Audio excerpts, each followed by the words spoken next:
Hello friends, welcome to my channel. বন্ধু, আজকে তোমাদের সাথে আমি শেয়ার করব সরু চাকলির রেসিপিটি।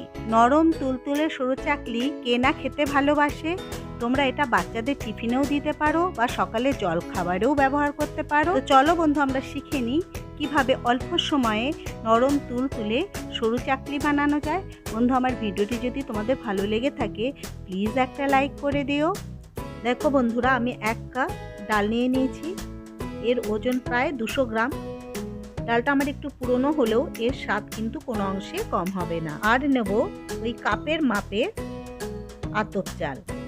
কাপটা আমার 200 গ্রামের, তাই এইরকমই আমি 3 কাপ আতপ চাল নিয়ে নিলাম। এটা তোমরা গোবিন্দভোগ চালেও বানাতে পারো, তাহলে এর টেস্ট আরও ভালো হয়। যাই হোক, আমি কিন্তু সাদা আতপ চালই নিয়েছি। তারপরে চাল আর ডালটাকে খুব ভালো করে একসঙ্গে মিশিয়ে নেবে। তারপর এটাকে 2 থেকে 3 বার খুব ভালো করে ধুয়ে নেবে। তারপর এটাকে আমি 8 ঘন্টার জন্য ভিজিয়ে রাখবো। চাইলে তোমরা সারা রাত ভিজিয়ে রাখতে পারো, সকালে টিফিনের জন্য এটাকে সঙ্গে সঙ্গে রেডি করে নিতে পারো। দেখো, 8 ঘন্টা বাদে চাল ডালটা বেশ ফুলে উঠেছে। এবার এটাকে আমি মিক্সারের মধ্যে দিয়ে ভালো করে পেস্ট করে নেব। দেখো, আমার পেস্টটা বানানো হয়ে গেছে। পেস্টটা কিন্তু খুব মিহি হয়েছে। তোমরা দেখে বুঝতেই পারছো কতটা মিহি হয়েছে। তোমরা পেস্ট বানানোর সময় চাল ডালের সাথে হাফ কাপ মতো জল দিয়ে দিতে পারো। আমি পুরোটাই একসঙ্গে পেস্ট করব না। আমি যেটাকে পেস্ট করে নিয়েছি সেটা এবার একটা বাটির মধ্যে ঢেলে নিলাম। আমি যতটুকু নিয়েছি সেই আন্দাজে আমি লবণটা নিয়ে নিলাম। দেখো, হাফ চামচের মতো লবণ দিয়ে দিয়েছি। তোমাদের বলে রাখি, এটাকে তোমরা যত বেশি ভালো করে ফেটিয়ে নেবে সরু চাকলিগুলো তত বেশি সফট তৈরি হবে। 2 মিনিট মতো আমাকে এটা ফেটিয়ে নিতে হবে। এর কনসিস্টেন্সিটা অনেকটাই ঘন। এবার এতে আমরা হাফ কাপ মতো জল মিশিয়ে দিলাম, কারণ আমাদের ব্যাটারটা একদম ঘনও হবে না, আবার একদম জলের মতো পাতলাও হবে না। দেখতেই পাচ্ছ কত পাতলা হয়েছে। তোমরা ঠিক এইভাবেই ব্যাটারটাকে রেডি করে ফেলবে। গ্যাসের ওপর একটা ফ্রাইং প্যান বসিয়ে তাতে আমি সর্ষের তেল ব্রাশ করে নিলাম। প্যানটা গরম হয়ে গেলে আমার হাতার মাপের 2 হাতা ব্যাটারটা আমি দিয়ে দেবো। তোমাদের বড় হাতা হলে 1 হাতাতেই যথেষ্ট। দেখো, আমি গোল ছোট হাতা নিয়েছি, তাই জন্য আমাকে 2 বার দিতে হলো। দেখো, হাতার পেছনটা দিয়ে ঠিক এইভাবে স্প্রেড করে দেবে।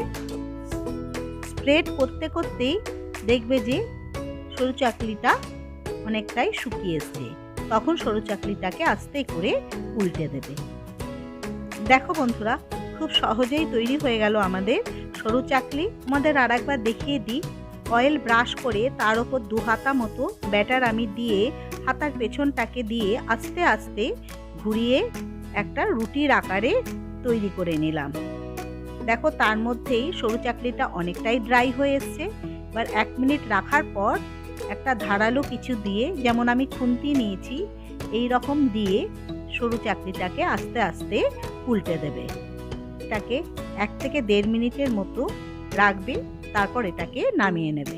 তৈরি হয়ে যাবে অসাধারণ স্বাদের সরু চাকলি। এটা একদমই তেল ছাড়া তৈরি হয়, সামান্য অয়েল ব্রাশেই এটা তৈরি হয়ে যায়। তাই এটা খাওয়া যেমন উপকার, তেমনি এটাকে অয়েল ফ্রি পুষ্টিকর খাদ্যও বলতে পারো। তোমরা যারা মিষ্টি খাবার খেতে ভালোবাসো না, যারা নোনতা খেতে ভালোবাসো, তাদের জন্য এটা সত্যি উপাদেয়।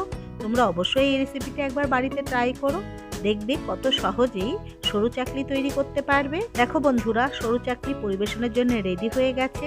তেলের মধ্যে অল্প সামান্য আমি নুন দিয়ে দিলাম, আর দিয়েছি কাঁচা লঙ্কা। কাঁচা লঙ্কাটা তোমরা ভেঙে তেলের মধ্যে দিয়ে একটু টিপে নেবে। তারপরে সর্ষের তেলের সাথে সরু চাকলিটি গড়িয়ে খাবে, দেখবে খেতে অসাধারণ লাগে। আর যারা মিষ্টি স্বাদ খেতে ভালোবাসো তারা নলেন গুড় দিয়ে খাবে। বন্ধু, আমার ভিডিওটি যদি তোমাদের ভালো লেগে থাকে অবশ্যই একটা লাইক করে দিও।